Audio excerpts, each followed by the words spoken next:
డబ్బులు లేవు. ఆదాయం అంతా తెలంగాణలో పోయింది.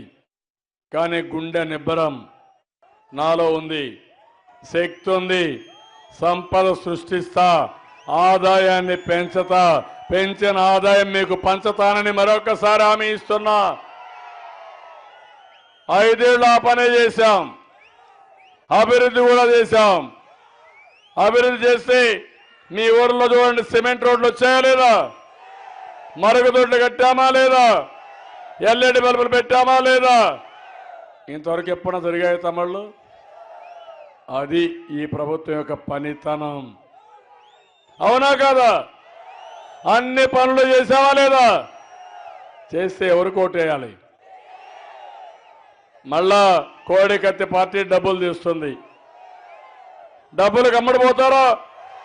నిన్న ఈరోజు చూడండి, నిన్న సుధాకర్ యాదవ్ మన అసెంబ్లీ అభ్యర్థి కడపలో ఆయన ఇంటిపైన దాడులు చేస్తారు. ఈరోజు మీరు చూస్తే మళ్ళీ గుంటూరులో నాని అని మన నాయకుడు, ఆయన ఇంటిపైన దాడి చేస్తారు. నరేంద్ర మోడీ, నీకు పోయే రోజులు వచ్చాయి, అందుకే ఇష్టానుసారంగా చేస్తున్నావు. మా వాళ్ళ నువ్వు చేసే అరాచకం, మా గోడు నీకు తగులుతుంది నరేంద్ర మోడీ అని హెచ్చరిస్తున్నా. నీ ఉద్యోగం శాశ్వతం కాదు, మళ్ళీ రోడ్డు మీద తిరిగే రోజు వస్తుంది. నువ్వు నిన్ను చీకొట్టే రోజు వస్తుంది, ప్రజలు అసహించుకునే రోజు వస్తుంది. నరేంద్ర మోడీ, గుర్తుపెట్టుకోమని హెచ్చరిస్తున్నా. మా కడుపు కొట్టద్దు, మమ్మల్ని బాధ పెట్టద్దు.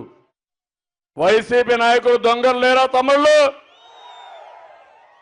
డబ్బులు ఇష్టానుసారం ఖర్చు పెట్టారా లేదా? ఎందుకు వాళ్ళకు ఊడిగం చేస్తున్నావు? ఎందుకు వాళ్ళని కాపాడుతున్నావు? ఎందుకు మా వాళ్ళ పైన పడుతున్నావు? సమాధానం చెప్పమని నరేంద్ర మోడీని ఈ గిద్దలూరు సభ ద్వారా నిలదీస్తున్నారని చెప్పి మీకు తెలియజేస్తున్నా. మనల్ని బాధ పెట్టాలని, మనకు హింస కలిగించాలని, మన ఎన్నికల ప్రచారం ఆగిపోవాలని ఇబ్బందులు సృష్టించి మన వాళ్ళు కూడా భయపడిపోయి ఇంట్లో కూర్చోవాలనుకుంటున్నాడు. కానీ మా తమ్ముళ్ళు మామూలు తమ్ముళ్ళు కాదు, ఉక్కు తమ్ముళ్ళు, ఉక్కు సంకల్పం. టంగుటూరి ప్రకాశం పంతులు ఇక్కడి నుంచే వచ్చారు తమ్ముళ్ళు. బ్రిటిష్ వాళ్ళు చూపించారు, రొమ్ము చూపించి ధైర్యం ఉంటే కాల్చుకోమని చెప్పిన వ్యక్తి టంగుటూరి ప్రకాశం. అలాంటి గడ్డ ఇది. నరేంద్ర మోడీ ఒక్క దాడి చేస్తే 10 సీట్లు ఎక్కువ గెలుస్తాం, నీ కథ తేలుస్తాం. వదిలిపెడతాం తమ్ముళ్ళు. ఇంకో పక్కన కేసీఆర్ అక్కడ కూర్చొని ఈ జగన్మోహన్ రెడ్డి చెప్పే పనులన్నీ చేస్తున్నాడు. నిన్న హైకోర్టులో కేసు కొట్టేస్తే మన వంశీని గన్నవరం ఎమ్మెల్యే పైన మళ్ళీ కింద కోర్టులో వేసి నాన్ బెయిలబుల్ వారెంట్ ఇస్తాడు. ఎవడిచ్చాడు నీకు ఈ అధికారం? అంటే నీ ఇష్ట ప్రకారం మా ఆస్తుల పైన పడతావా? తెలంగాణలో మా ఆర్థిక మూలాల పైన పడతావా? కేసీఆర్ జాగ్రత్తగా ఉండు, కబద్దార్, వదిలిపెట్టాము నిన్ను కూడా.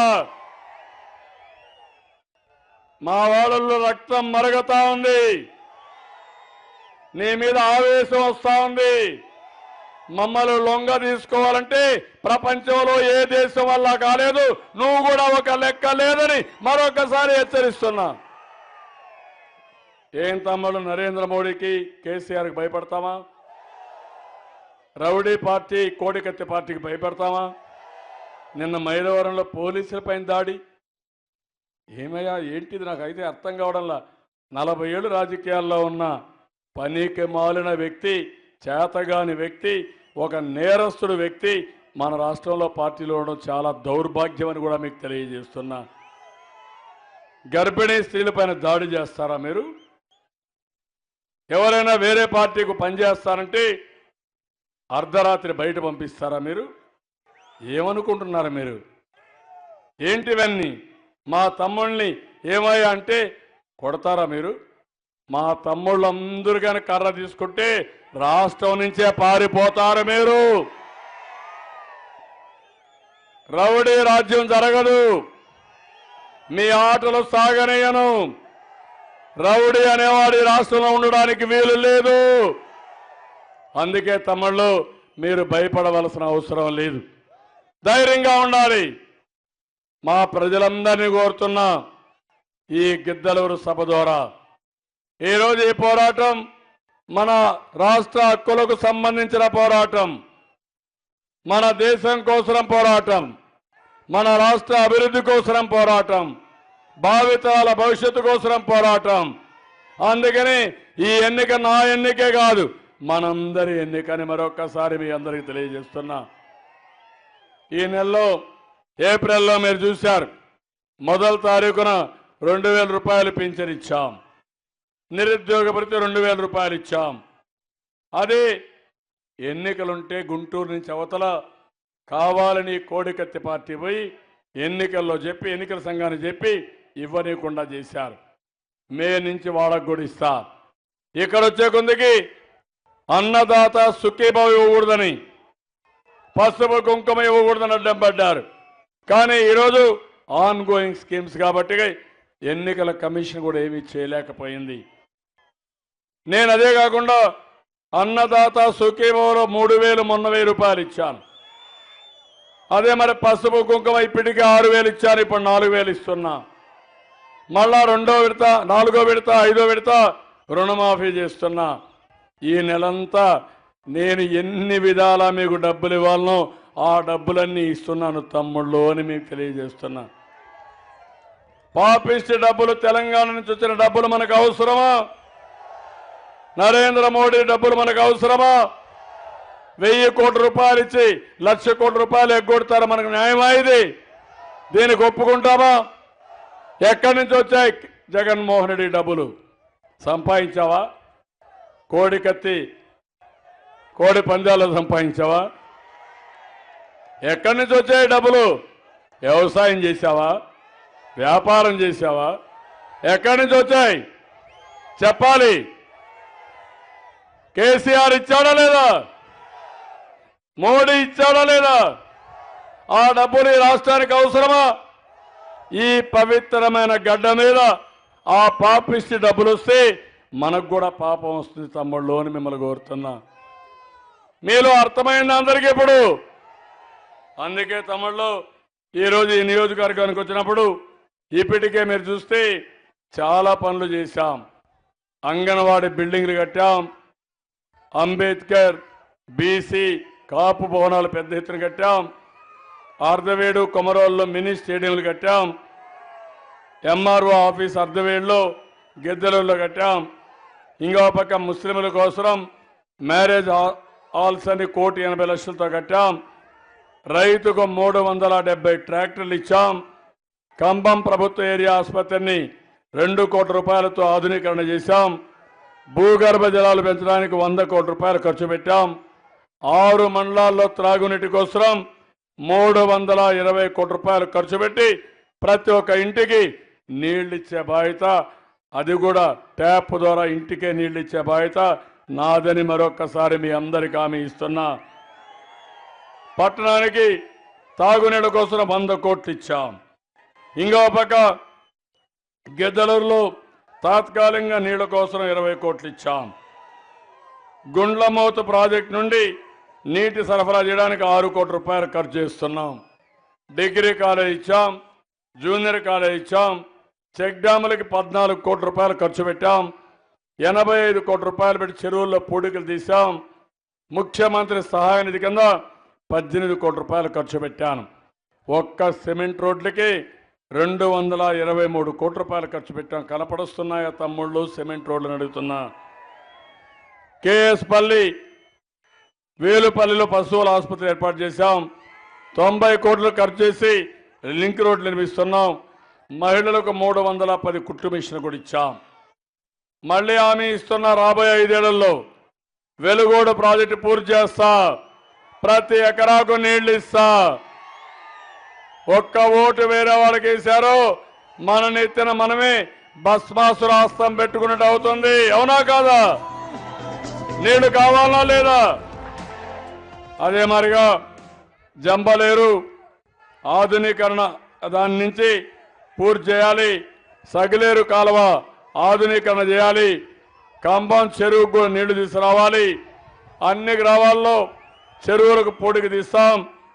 గిద్దలూరులోని దాచర్ల గేట్ వద్ద ఫ్లైఓవర్ నిర్మించాలి. ఇది తప్పకుండా చేస్తాం. ఈ ప్రాంతంలో టమాటా జ్యూస్ ఫ్యాక్టరీ కావాలి, తప్పకుండా నెలకొల్పుతాం. కంబం చెరువుని ఆధునీకరించి బ్రహ్మాండమైన పర్యాటక కేంద్రం తయారు చేస్తాం. తెలుగు గంగ నీళ్లు గుండ్లమోతు ప్రాజెక్టుకు అనుసంధానం చేస్తారని మీ అందరికీ హామీ ఇస్తున్నా. గిద్దలూరులో 100 పడకల ఆసుపత్రి కావాలి, ఇది కూడా ఇస్తాను తమ్ముళ్ళు అని మీ అందరికీ హామీ ఇస్తున్నా. తమ్ముళ్ళు, పనులు చేసింది మనం, సమిక్షేమం ఇచ్చింది మనం. మొన్న చూసాం ఇక్కడ ఒక ఎంపీ అభ్యర్థి, జ్ఞాపకం తమ్ముళ్ళు, మొన్నటి వరకు మనతోనే ఉన్నాడు. మాగుంట పెద్ద ఫ్యామిలీ, దేనికోసం అడుగుతున్నా, అసలు పిరికివాడు. అవునా కాదా? నా దగ్గరికి వచ్చి వణికిపోయాడు. ఏదో సిబిఐ వస్తుందంట, ఇన్కమ్ ట్యాక్స్ వస్తుందంట, వాళ్ళు ఏదో చేస్తారని ఈయన ఉచ్చల పోసుకునే పరిస్థితికి వచ్చాడు. నేను అడుగుతున్నా, ఈరోజు మా సిద్ధారాఘవరావు గారు ఉన్నాడు. ఎప్పుడైతే మాగంట మోసం చేశాడో సిద్ధారాఘవరావు గారిని అడిగాను. సిద్ధారాఘవరావు గారు, మాగంట మోసం చేసిపోతున్నాడు, మీరు ఎంపీగా పోటీ చేయాలంటే ఒక్క నిమిషం ఆలోచించకుండా తప్పకుండా పార్టీ కోసం మీరు ఏమి చెప్తే అది చేస్తా అన్న వ్యక్తి సిద్ధారాఘవరావు గారు. ఒక వయస్సులో పుట్టి నేను ఒకటే చెప్పాను, బుల్లెట్ లాగా దూసుకెళ్తున్నాడు సిద్ధారాఘవరావు గారు, పులి మారిగా గాండ్రిస్తున్నాడు. అదే కుటుంబం ఏదో చెప్తూ భయపడిపోయావంటే ఏంటి నీ ఆలోచన? ఈరోజు నేను అడుగుతున్నా, అలాంటి పిరికితనంతో ఎందుకు పార్టీకి వచ్చారు? ఎందుకు ఎమ్మెల్సీ అయ్యారు? ఎందుకు నమ్మబలికారు? ఎప్పుడు ఈ ప్రాంతానికి కూడా రాని వ్యక్తి ఆ మాగంట శ్రీనివాసల్ రెడ్డి. నేను అడుగుతున్నా మిమ్మల్ని, ఈ ప్రాంత సమస్యలు పట్టించుకోకుండా మీ ఓట్లు అడిగే హక్కు అతనికి ఉందా తమ్ముళ్ళు అని మిమ్మల్ని అడుగుతున్నా. అలాంటి వ్యక్తులను ఆదరిస్తారా మీరు అడుగుతున్నా. అతను ఎప్పుడూ ఇక్కడున్నాడు, చుట్టపు మర్యాద. అదే మా సిద్ధారాఘవరావు గారు ఇక్కడే ఉంటారు, వెలుగొండ పూర్తి చేస్తారు, జిల్లాని సస్యశ్యామలం చేస్తారు, మీకు అండగా ఉంటాడని మరొక్కసారి తెలియజేస్తున్నా. అశోక్ రెడ్డి ఉన్నాడు, ఎప్పుడు నా దగ్గరకు వచ్చినా ఒకటే అడుగుతాడు, మా ప్రాంతం వెనుకబడిన ప్రాంతం, నీళ్లు లేవు, ఉద్యోగాలు లేవు, పేదరికం ఉంది, మా ప్రాంతాన్ని అభివృద్ధి చేయాలని 24 గంటలు మీకోసం అడిగిన వ్యక్తి అశోక్ రెడ్డి. ఈ ప్రాంతాన్ని పట్టించుకోని వాళ్ళు వైసీపీ నాయకులు. వాళ్ళు కావాలన్నా తమ్ముళ్ళు మీకు ఎవరు కావాలి? ఈరోజు కల్పనారెడ్డి గారు కూడా మన పార్టీలోకి వచ్చి ఒక గౌరవమైన కుటుంబం, పిడతల రంగారెడ్డి గారి కుటుంబం, వారు కూడా పార్టీలోకి వచ్చారు. నేను కూడా ఈ ప్రాంత అభివృద్ధి కోసం కృషి చేస్తా అన్నారు. వారి అబ్బాయి అభిషేక్ కూడా నేను గట్టిగా ఉంటానని ముందుకు వచ్చారు, యువ నాయకుడు. తమ్ముళ్ళు ఎలాంటి వాళ్ళు కావాలన్నా, పెరికి పందలు కావాలన్నా మీకు? లేకపోతే నేను అడుగుతున్నా, ఈ ప్రాంతంలో నీళ్లు కావాలన్నా, కులం కావాలన్నా మీకు? అభివృద్ధి కావాలన్నా, కులం కావాలన్నా మీకు? అభివృద్ధి కావాలన్నా, రౌడీజం కావాలన్నా మీకు? అది మీరు ఎలక్షన్లో గుర్తుపెట్టుకోవాలి. కొంతమంది కులాలు తీసుకొస్తున్నారు. ఈరోజు అశోక్ రెడ్డి గారు కానీ, కల్పన గారు కానీ, అభిషేక్ కానీ, సిద్ధారాఘవరావు కానీ, వీళ్ళంతా ప్రజల మనుషులు. నాకు కూడా కులం లేదు, మతం లేదు, పేదరికమే నా కులం, వెనుకబడిన ప్రాంతాల అభివృద్ధి నా లక్ష్యం. నేను ఏ కులాన్ని చూసి అభివృద్ధి చేయలేదు, ఏ మతాన్ని చూసి పెద్దపేట వేయలేదు, పేదరికాన్ని చూసేశాను. ఈరోజు అడుగుతున్న అందరినీ, మీరు అండగా నిలబడండి, నాకు తోడుగా ఉండండి. మీరు ధైర్యంగా ఉంటే కొండనైనా సరే బద్దలు కొడతానని మరొక్కసారి మీ అందరికీ హామీ ఇస్తున్నా. మరొక్కసారి అందరిని అభివృద్ధి కోటేమని ఇప్పుడు నేను అడుగుతున్న తమ్ముళ్ళు, మీ ఓటు ఎవరికంటే గట్టిగా చెప్పాలి సైకిల్ కని. తమ్ముళ్ళు మీ ఓటు, అమ్మలారా మీ ఓటు. తెలుగుదేశం వర్ధిల్ల, తెలుగుదేశం, తెలుగుదేశం. ఎన్టీఆర్ అమరహై, ఎన్టీఆర్, ఎన్టీఆర్. ఇప్పుడు చెప్పాలి ఆత్మగౌరవానంటే ఉద్రేకంగా చెప్పాలి.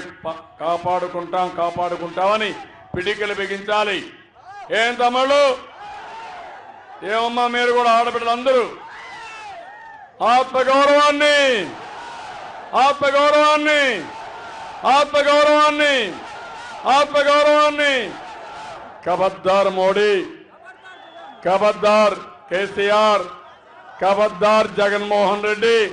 నీ కోసం లాలూచబడి మా జీవితాలతో ఆడుకోవద్దు, రాష్ట్ర ద్రోహిగా మిగిలిపోవద్దు. నీ కేసులు కావాలంటే ఊడిగం చేసుకోగాని మా హక్కులు తాకట్టు పెట్టద్దని మరొక్కసారి హెచ్చరిస్తూ అందరికీ నమస్కారాలు. జై హింద్, జై తెలుగుదేశం.